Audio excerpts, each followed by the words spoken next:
রব্বিল আলামিন, আমি আল্লাহ হলাম গোটা জগতের মালিক। শুনে দিয়া আপনি শুআউ কয়ে পয়গাম, सूरज ने दिया अपनी शुआओं कए पैगाम, दुनिया है अजब चीज कभी सुबह कभी शाम, दुनिया है अजब चीज कभी सुबह कभी शाम। दुनिया में हो दुनिया का तलबगार नहीं हो, दुनिया में हो दुनिया का तलबगार नहीं हो, बाजार से गुजर हो खरीदार नहीं हो, बाजार से गुजर हो खरीदार नहीं हो। আলহামদুলিল্লাহ, আল্লাহর দরবারে অসংখ্য শুকরিয়া আদায় করছি যে মহান রব্বুল আলামিন আমাদেরকে আদর করে মহব্বত করে আল্লাহ তাআলার ঘরে সর্বপ্রথম আসার এবং বসার তৌফিক দান করেছেন। এজন্য সকলে একবার অন্তর থেকে শুকর আদায় করে আলহামদুলিল্লাহ। ভাইরা আমার,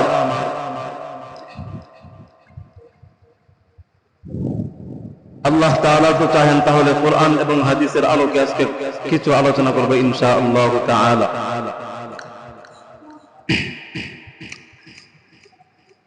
আলোচনা হলো আমি আপনি দুনিয়াতে চললে কিভাবে আমাদের চলা দরকার। আমরা ভালো পথে চলতে চাইলে অনেক মানুষ নারাজ হবে, যেমনটা সাহাবায়ে কেরামের যুগে হয়েছিল। আমাদের নবী অনেক ভালো মানুষ ছিল, বলেন নবী অনেক ভালো মানুষ না? এরপরেও নবীর প্রতি অনেক মানুষ নারাজ। অনেকে চাইছে নবীরে সরাসরি হত্যা করতে, কেউ আবার গোপনে, কেউ আবার এমনও করেছে নবীকে তার বাড়িতে দাওয়াত দিয়েছে খাবার খাওয়ানোর জন্য, দাওয়াতের কথা বইলা নবীর হত্যা করতে নিয়ে গেছে। কিন্তু আল্লাহ তাআলা জিবরাইলের মাধ্যমে জানায়া দিলেন, হাবিব আপনি ওই বাড়িতে যাবেন না, ওইখানে গেলে আপনার ওই যাওয়াটা মৃত্যুর কারণ হবে। তাহলে দেখছেন নবী এত ভালো মানুষ, এরপরেও নবীজিকে মারার জন্য কত ষড়যন্ত্র, ঠিক না? ওই নবীর তুলনায় তো আমি আপনি কিচ্ছুই না। ভাইরা আমার, আল্লাহ তাআলা বলেন, কুল ইন্না সালাতি ওয়া নুসুকি ওয়া মাহইয়ায়া ওয়া মামাতি লিল্লাহ ওয়া মাহইয়ায়া ওয়া মামাতি লিল্লাহি রাব্বিল আলামিন।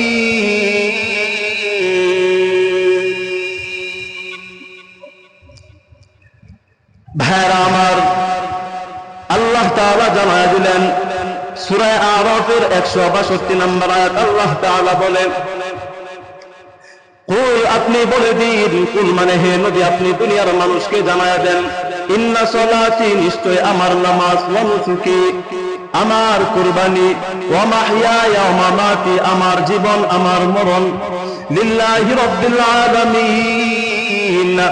নবী আপনি দুনিয়ার মানুষকে এই কথাটা বলে দেন। মানুষ যদি শুনতে নাও চায়, এরপর আপনি তাদের কানের মাঝে পৌঁছায় দেন। ও নবী আপনি দুনিয়ার মানুষকে এই কথাটা বলে দেন। কথাটা কি? কথাটা হলো মানুষকে জানায় দেন, আমি নবী যেই নামাজ পড়ি, আমি নবী যা কিছু করি, আমার জীবন আমার মরণ সব কিছু হবে লিল্লাহি রাব্বিল আলামিন, দুনিয়ার কারো জন্য না, যিনি হলেন ওই আল্লাহ তাআলার জন্য। দুনিয়ার মানুষ মনে করেন আমিও রব আপনিও রব, আমি একটা বাড়ির মালিক, আরেকজন একটা দেশের মালিক, আরেকজন একটা গ্রামের মালিক। আল্লাহ বলে লিল্লাহি রাব্বিল আলামিন, কিন্তু আপনি নবী বলে দেন আমি এমন আল্লাহর ইবাদত করি যে আল্লাহ একটা রাষ্ট্রের মালিক না, যে আল্লাহ একটা দেশের না, যে আল্লাহ একটা গ্রামেরও না। আল্লাহ হলেন এমন মালিক, আল্লাহ নিজেই বলেন আমি কোন একটা গ্রামের মালিক না। আসমান আর জমিনের নিচে যা কিছু দেখো সব কিছুর মালিক আমি আল্লাহ। ওই যে সাত আসমান, ওই সাত আসমানের উপরে আল্লাহর আরশ আযীম, ওই আরশ আযীমের মালিক আমি আল্লাহ। ভাইরা আমার, আল্লাহ বলে দিলেন নবী আপনি দুনিয়ার মানুষকে জানায়া দিও আমি দুনিয়ার জীবনে যা কিছু করব সব কিছু হবে কার জন্য বলেন? একমাত্র আল্লাহ তাআলার জন্য। ভাইরা আমার, দেখেন তো আমার আল্লাহ কেমন, আল্লাহ নবীকে কতটুকু ভালোবাসে আপনারা জানেন। আল্লাহ তাআলা নবীজিকে মেরাজে নিবেন। আল্লাহ বলে সুবহানাল্লাযী আসরা বিআবদিহি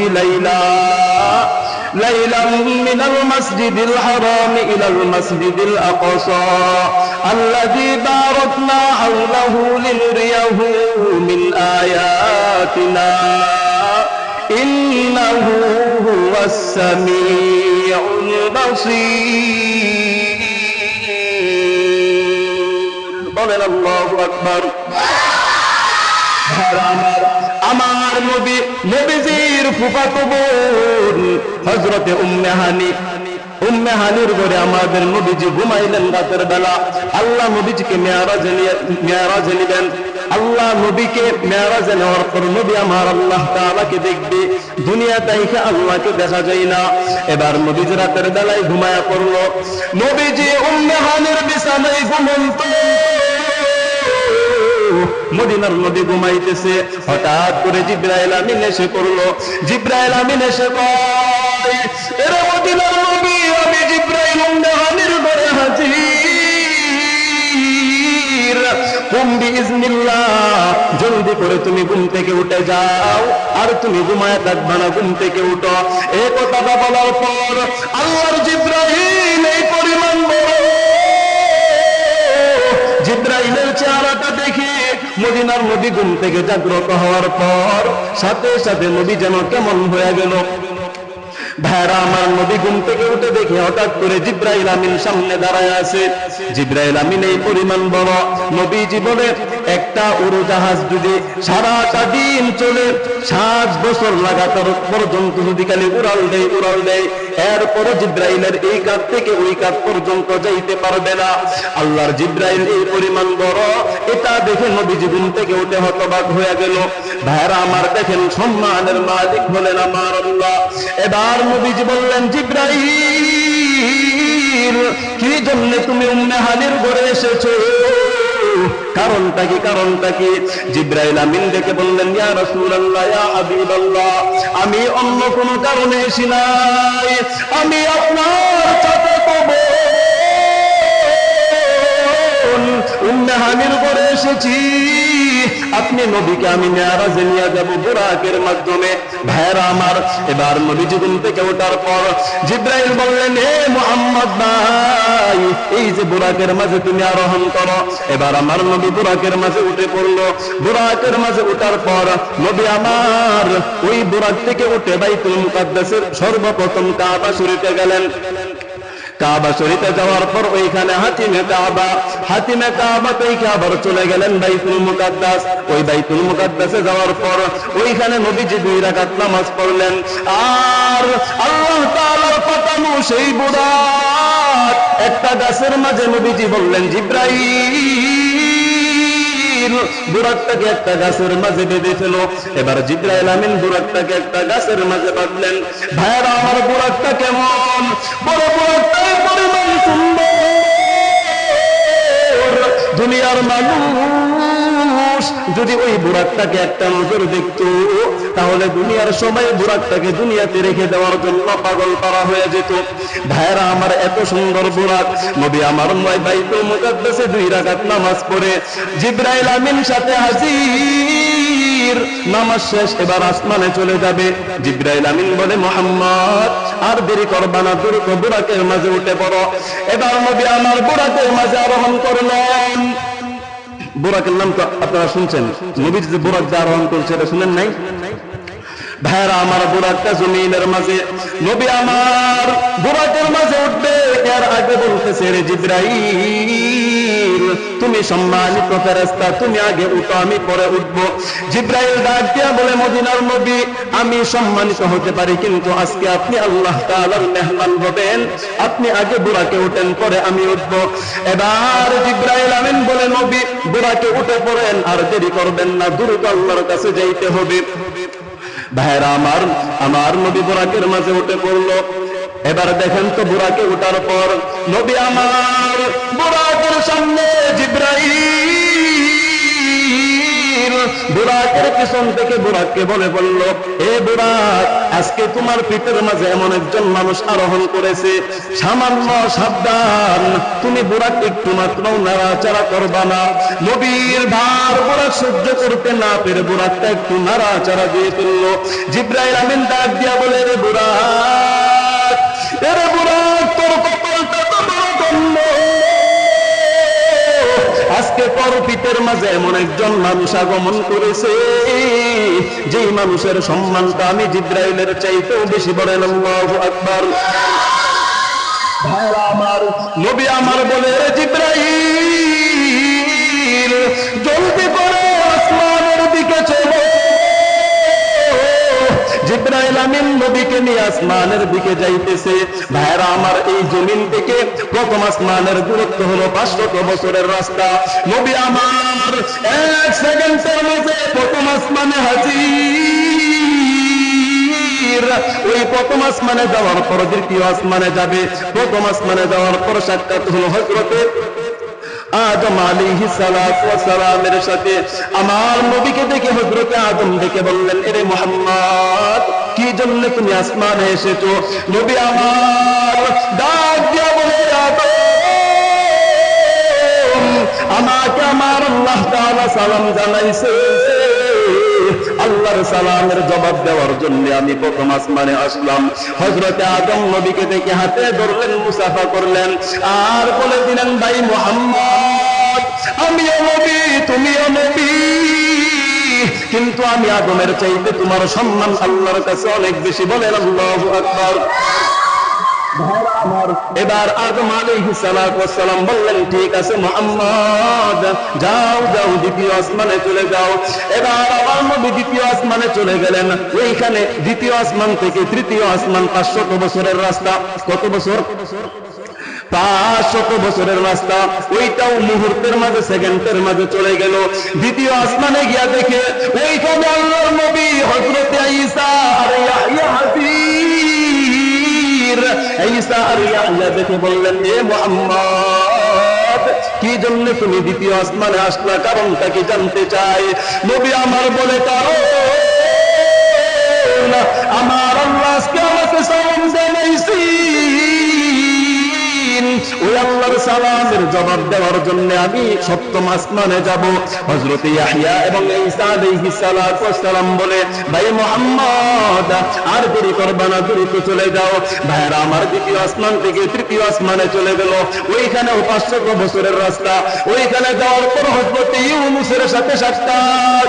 ওই জামাতের পেটে সারাটা জীবন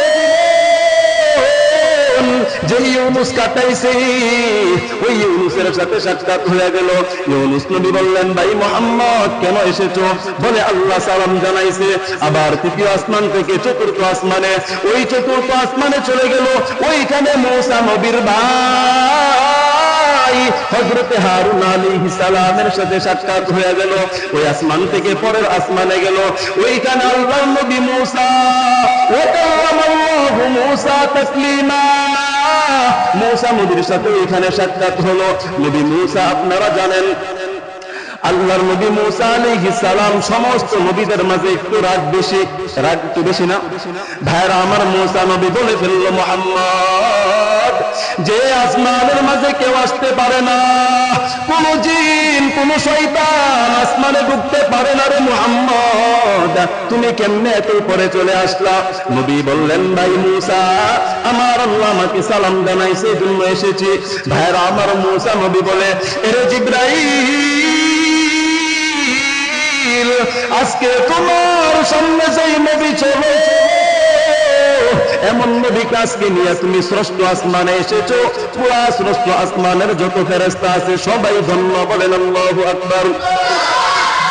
ষষ্ঠ আসমানে যাওয়ার পর মূসা নবী ওইখানে জীবন্ত বলে ফেললেন, এই আসমানের ফেরেশতারা কে তোমরা?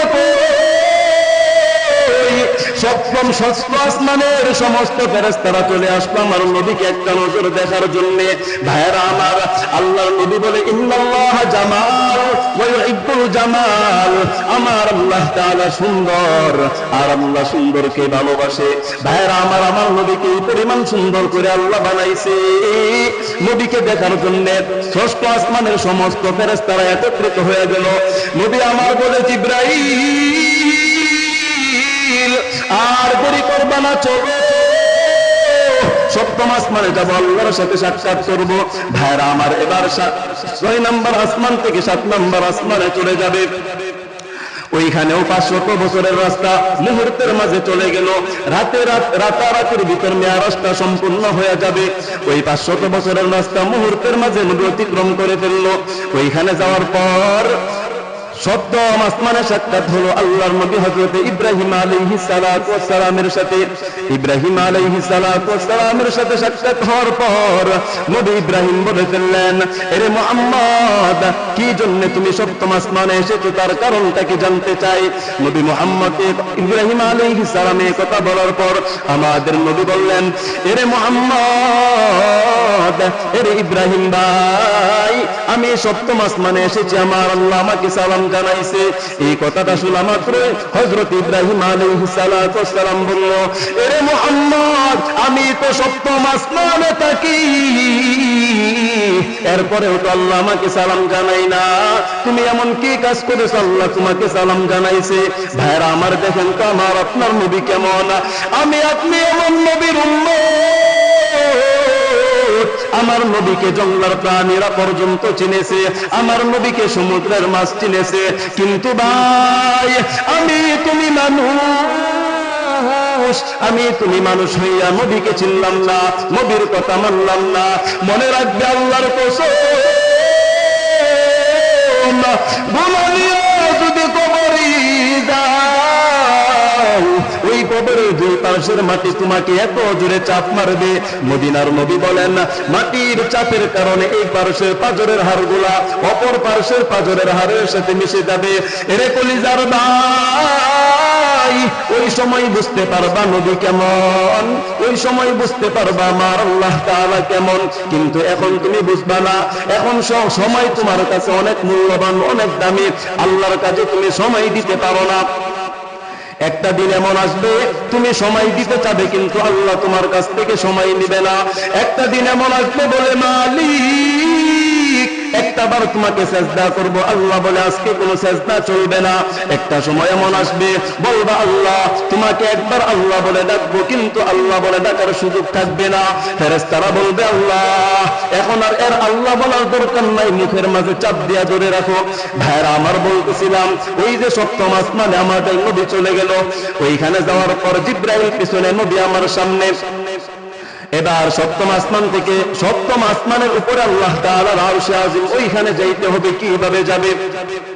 ওইখানে আবার সিদরাতুল মুনতাহা, সূরা নাজমের মাঝে আল্লাহ তাআলা বলেন, ইনতাহা সিদরাতুল মুনতাহা, ওই সিদরাতুল মুনতাহা পাড়ি দিয়ে তারপর যাইতে হবে ওই আরশে আজিমের মাঝে। কিভাবে যাবে? জিবরাইল আলাইহিস সালাতু ওয়াস সালাম বুরাকের পিছন থেকে নেমে পড়লো, আমার নবী বুরাকের মাঝে এখনো বসা। জিবরাইল আমিন যখন নেমে পড়লো, নবী আমার দেখা মাত্রই বলে ফেললো, এরে জিবরাইল, কি জন্য তুমি বুরাক থেকে নেমে পড়লা, কারণটা কি জানতে চাই।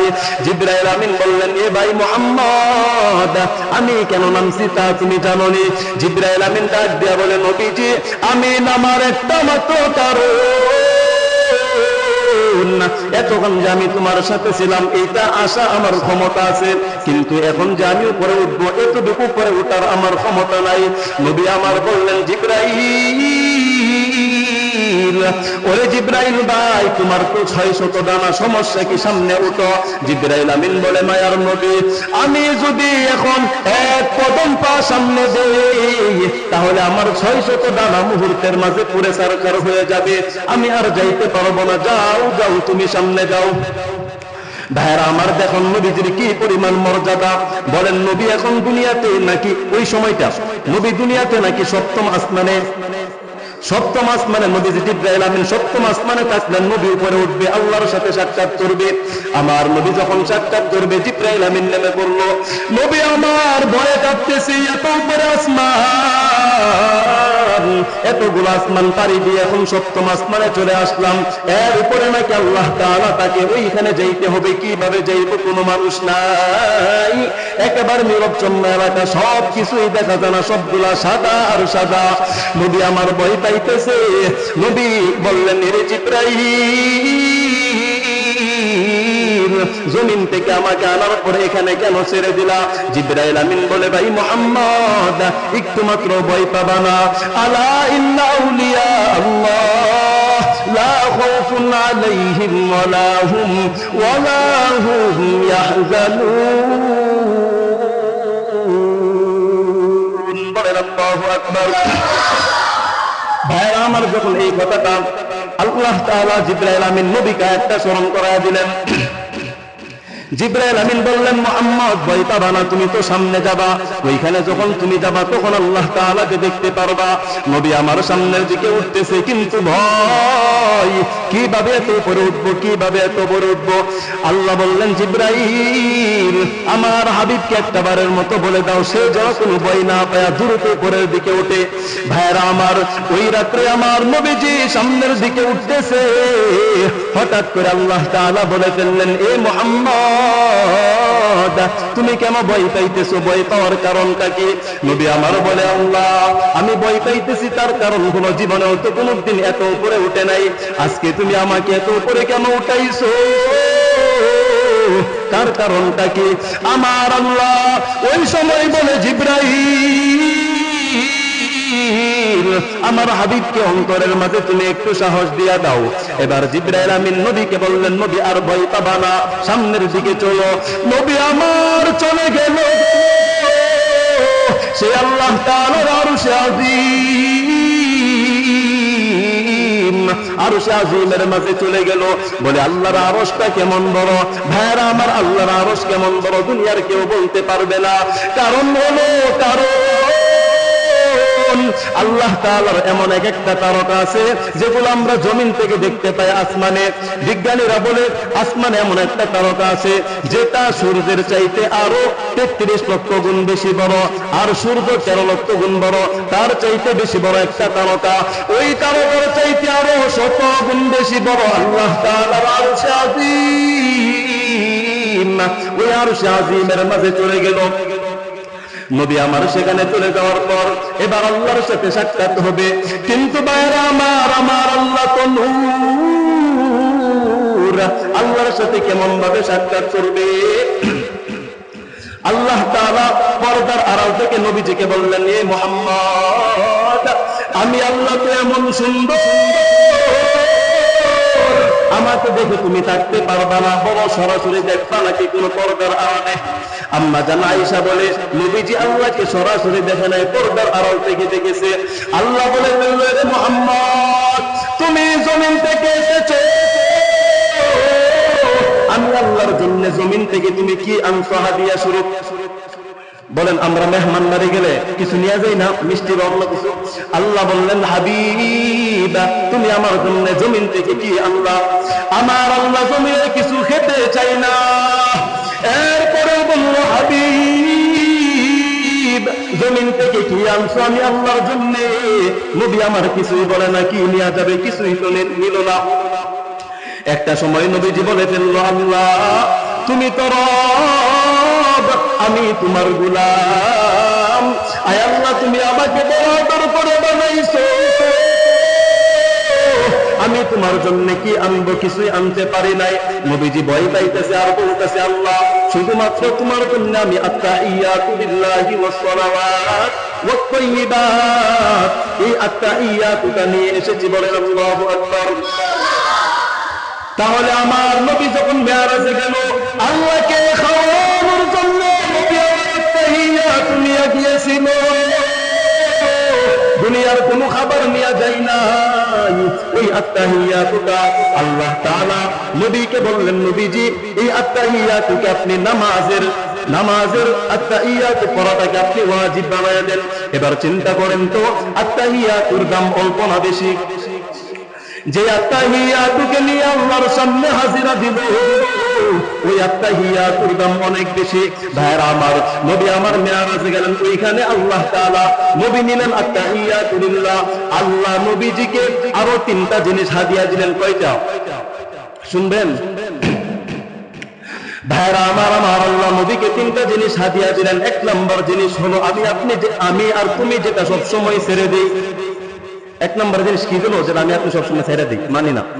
ভাইরা আমার, আল্লাহ তাআলা বলে, কুল ইন্না সলাতি ওয়া নুসুকি ওয়া মাহইয়ায়া ওয়া মামাতি লিল্লাহ ওয়া মামাতি লিল্লাহি রাব্বিল আলামিন।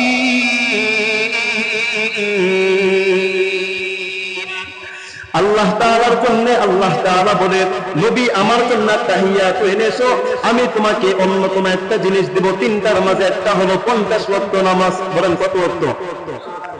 ভাইরা আমার, 50 ওয়াক্ত নামাজ নিয়ে নবীজি দুনিয়াতে আসবে।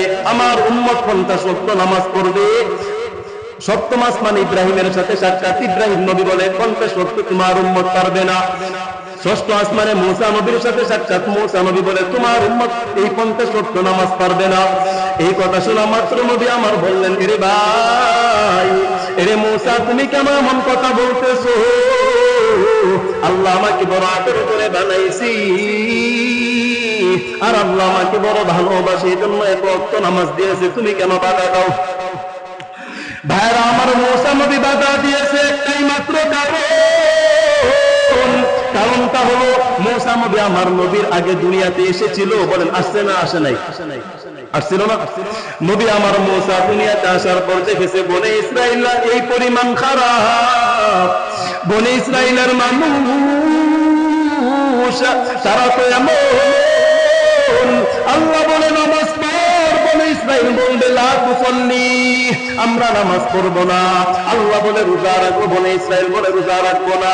আল্লাহ বলে যাকাত দাও, আমি আল্লাহর কুদরতি পায়ে সিজদা দিই, বনে ইসরাইল বলে না, সিজদা দিব না। এমন মানুষ বর্তমান এই নবীর উম্মত আছে না নাই? বলেন আছে না? ভাইরা আমার, দেখেন এলাকার মাঝে কত মানুষ, কিন্তু জুমার মাঝে কতজন মানুষ আসলো? ভাইরা আমার, নবী আমার 50 ওয়াক্ত নামাজ নিয়ে জমিনে আসলো। জমিনে আসার আগে আবার কমাইতে কমাইতে 5 ওয়াক্ত বানায়া ফেললো। এটা দেখা মাত্র নবী আমার একটু রাগ করলেন, অনেক মনটা খারাপ হয়ে গেল। আমার আল্লাহ আমাকে বড় আদর করে বানাইছি, ওই আল্লাহ আমাকে 50 ওয়াক্ত নামাজ দিল, কেন মূসা নবী বাধা দিয়ে 45 ওয়াক্ত নামাজ কমায়া ফেললো? কারণটা কি? কারণ একটাই, সেটা হলো মূসা নবী জানতেন দুনিয়াতে মানুষ 50 ওয়াক্ত পারবে না, এজন্য কমায়া কমায়া 5 ওয়াক্তের মাঝে নিয়ে আসলো। নবী আমার বলে দিলেন, নবী আমার মনটা খারাপ, নবীজি বেহুশ হয়ে গেল। এত বড় মেহমানদারি কিভাবে মূসা নবী কমায়া ফেললো? কারণটা কি? আল্লাহ নবীকে সান্ত্বনা দিয়া বললেন, এ মুহাম্মদ, তুমি চিন্তা করবা না, তোমার উম্মত যদি এই 5 ওয়াক্ত নামাজ পড়ে, এই 5 ওয়াক্তের বদলায় আমি আল্লাহ 50 ওয়াক্ত নামাজ পড়ার সওয়াব দান করব। ভাইরা আমার, তাহলে 5 ওয়াক্ত নামাজ পড়লে সওয়াব কত ওয়াক্তের? 50 ওয়াক্ত নামাজ পড়লে যেমন সওয়াব, 5 ওয়াক্ত পড়লেও তেমন সওয়াব। কিন্তু আফসোসের বিষয় হলো, আমার নবী এত কষ্ট করে নামাজটা নিয়ে আসলো, তুমি তো সেই নামাজটা পড়ি না। ভাইরা আমার, কিসে আমাকে নামাজ থেকে বাধা দেয়? কে আমাকে নামাজ থেকে বিরত রাখে? তোমার সন্তান নাকি নামাজ থেকে বিরত রাখে? তোমার বাবা তোমাকে নামাজ থেকে বিরত রাখে? আল্লাহ বলে, ইয়া আইয়ুহাল্লাযীনা আমানু লা তুলহিকুম আমওয়ালুকুম ওয়ালা আওলাদুকুম ওয়ালা আওলাদুকুম আন যিকরিল্লাহ। অন্য আয়াতে আল্লাহ বলে, নাসুল্লাহ ফানাসিয়াহুম ইন্নাল মুনাফিকিনা হুমুল ফাসিকুন। ভাইরা আমার, আল্লাহ তাআলা বলে, দুনিয়ার জীবনে যেমন আমি আল্লাহকে ভুলে গিয়েছো, মনে রাখবা পরকালে আসলে আমি আল্লাহ তোমাকে ভুলে যাব। ভাইরা আমার, কি জন্য তুমি আমার আল্লাহকে ভুলছো? এরে ভাই, কারণটা কি? কেন আল্লাহকে ভুলে গেলা? আল্লাহ বলে, বান্দা, আমি আল্লাহকে বলছো, আমি তোকে ভুলে যাব। আল্লাহ তাআলা আরেকবার ডাক দিয়া বলে, হে বান্দা, চিন্তা করে দেখ, যারা আমি আল্লাহর ইবাদত করে সেও তো সেই নদীর পানি পান করে, তুমিও তো সেই নদীর পানি পান করো। আমি যে দেশের হাওয়া বাতাসে চলি, তুমিও তো সেই দেশের হাওয়া বাতাসে চলো। আমি যে নদীর মাছ খাই, তুমিও তো সেই নদীর মাছ ভক্ষণ করো। আমি যে দেশের কথা অনুযায়ী চলি, তুমিও তো সেই দেশের কথা অনুযায়ী চলো। আমি যে জমিনের ফল খাই, তুমিও তো সেই জমিনের ফল খাও। বুঝলাম না, আমি আল্লাহর সামনে হাজিরা দিতে পারি, তুমি কেন হাজিরা দিতে পারো না? আমি নামাজ পড়তে পারি, তুমি কেন নামাজ পড়তে পারো না? কারণটা কি? একটাই মাত্র কারণ, একটাই মাত্র কারণ, তোমার ভিতরে আল্লাহর ভয় নাই, আমার ভিতরে আল্লাহর ভয় আছে, জন্য আমি নামাজ পড়ি, তুমি নামাজ পড়ো না। ভাইরা আমার, এইভাবে যদি করে করে তোমার জীবনটা শেষ, মনে রাখবে একদিন মরণের ডাক এসে যাবে রে কলিজার ভাই। ওই দিন কিন্তু তুমি আর দুনিয়াতে থাকবা না। ওই সময় তোমার কেমন হবে? তোমার কান্নাই পুরা এলাকার মানুষ কান্নাই কেউ তোমাকে ধরে রাখতে পারবে না, তোমাকে বিদায় দিয়া দিবে। সন্তান বলবে না বাবাকে আর রাখা যাবে না, বাবাকে বের করে দাও। এবার স্ত্রী বলবে রে সন্তান, তোর বাবাকে রাখা যাবে না, দ্রুত দাফন করে দাও। তোমার আদরের স্ত্রী তোমাকে দাফন করে দিবে। শুধুমাত্র কিছুই থাকবে না, থাকবে শুধুমাত্র তোমার আমল। এই জন্য ভাইরা আমার, যদি আমল নিয়ে মরতে পারো, ওই আমলটা তোমার কবরের মাঝে হবে বাতি। দুনিয়ার জীবনে যেমন বাতির প্রয়োজন, কবরের জীবনের মাঝেও বাতির প্রয়োজন আছে। কিন্তু আমি তুমি, আমিও মানুষ, তুমিও মানুষ, তুমি নামাজ পড়তে পারো না। কারণটা কি? ভাইরা আমার, দেখেন তো, নামাজ ছেড়ে দিলে আবার কি উপায় হবে? ওই যে ফজরের সময় সারাটা দিন কাজ করে কাটায় দাও, ফজরের সময় ঘুমিয়ে তুমি কাটায় দাও, চিন্তা করো না। মুয়াজ্জিন সাহেব তোমাকে ডাক দেয়, আসসালাতু খায়রুম মিনান নাওম। এরে আমার ভাই, তুমি ঘুম থেকে উঠে পড়ো, ঘুম থেকে নামাজ পড়ো। আসসালাতু খায়রুম মিনান নাওমের অর্থ হলো ঘুম থেকে নামাজ পড়ো, উঠে পড়ো। কিন্তু ভাইরা আমার, আমি তুমি উঠে না। এজন্যই তো কবি বলেন, একটুখানি নেকির তরে রোজ হাসরের মাঠেতে বাবা ঘুরবে ছেলের পিছে, ছেলে বাবার আগেতে। একটুখানি নেকির তরে রোজ হাসরের মাঠেতে বাবা ঘুরবে ছেলের পিছে, ছেলে বাবার আগেতে। তেমন কঠিন দিনেতে নামাজ তোমায় ভুলবে না, তেমন কঠিন দিনেতে নামাজ তোমায় ভুলবে না। ঠিক মতো পড়িলে নামাজ জান্নাত তোমার ঠিকানা, ঠিক মতো পড়িলে নামাজ জান্নাত তোমার ঠিকানা। কথা কোন ঠিক কিনা? ভাই আমার, আমার প্রাণের ভাই বোনেরা, জলদি করে উঠে যাও, ওযু করে তাড়াতাড়ি নামাজ পড়তে লেগে যাও, ওযু করে তাড়াতাড়ি নামাজ পড়তে লেগে যাও। ঘুমের চেয়ে নামাজ ভালো, আর তুমি ঘুমাইও না। ঘুমের চেয়ে নামাজ ভালো, আর তুমি ঘুমাইও না। ঠিক মতো করিলে নামাজ জান্নাত তোমার ঠিকানা, ঠিক মতো করিলে নামাজ জান্নাত তোমার ঠিকানা। আহা নবী বেনামাজির শাফায়াত করিবেন না, আহা নবী বেনামাজির শাফায়াত করিবেন না। ঠিক মতো পড়িলে নামাজ জান্নাত তোমার ঠিকানা।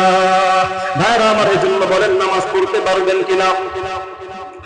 ভাইরা আমার, পরিশেষ কথা হলো, তুমি নামাজ পড়ো অথবা না পড়ো, আমার কিছু আসেও না, আমার কিছু যাই না। আল্লাহর নবী বুখারী শরীফের হাদিসে জানায়া দিলেন, বাল্লিগু আন্নী ওয়ালাউ আয়া। ওরে তুমি, আমি নবীর একটা হাদিস তুমি করেছো, ওই হাদিসটা মানুষের কাছে পৌঁছায় দাও।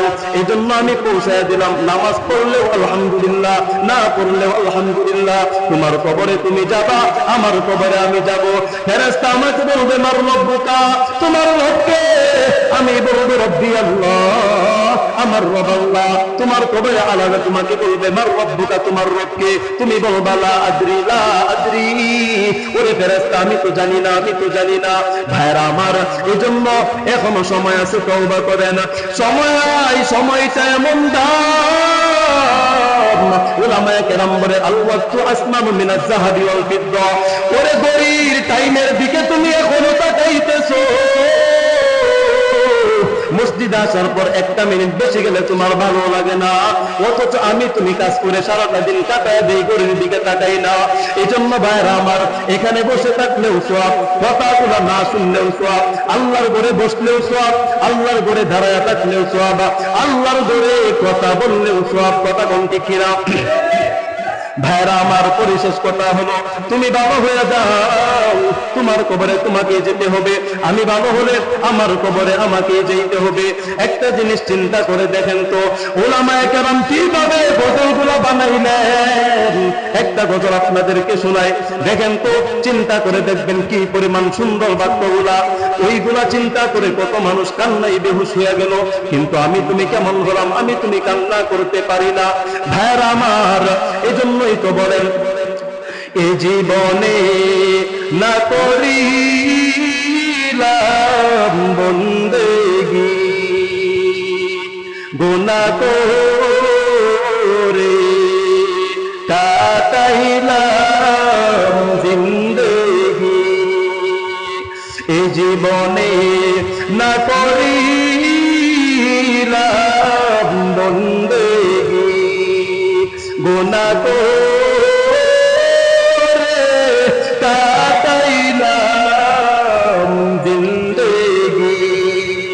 তওবা করে আবার তওবা ভাঙ্গিলাম,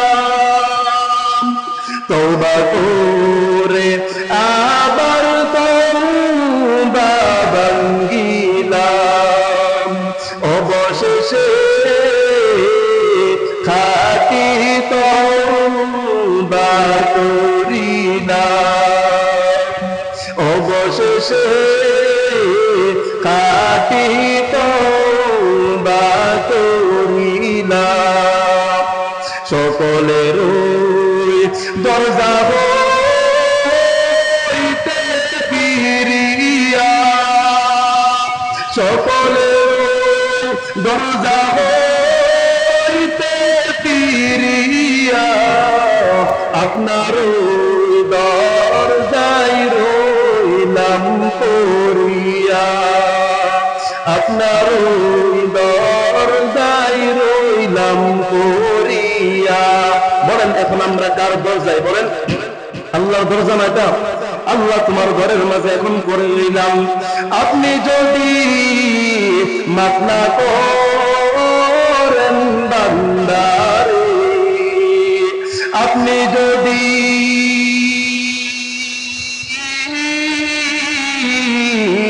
মাফ না করেন বান্দারে, বলে না আপনার বান্দা যাবে কারদারে, বলে না আপনার বান্দা যাবে কারদারে। গুনাহ করেছি আর তবু না করব না, গুনাহ করেছি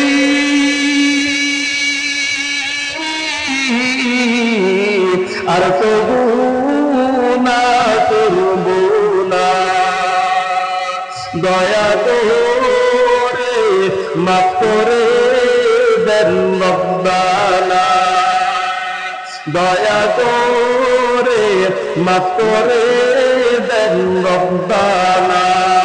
আদর করিয়া মানুষ আল্লাহ বানাইয়া,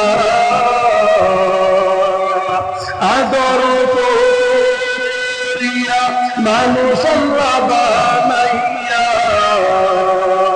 কেমনে দিবা জাহান্নামে ফেলিয়া, কেমনে দিবা জাহান্নামে ফেলিয়া।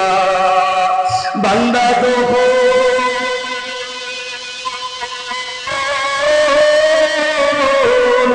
জাহান্নামে জ্বলিবে,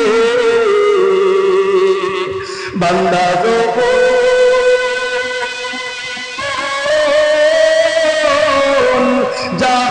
জাহান্নামে জ্বলিবে, বড়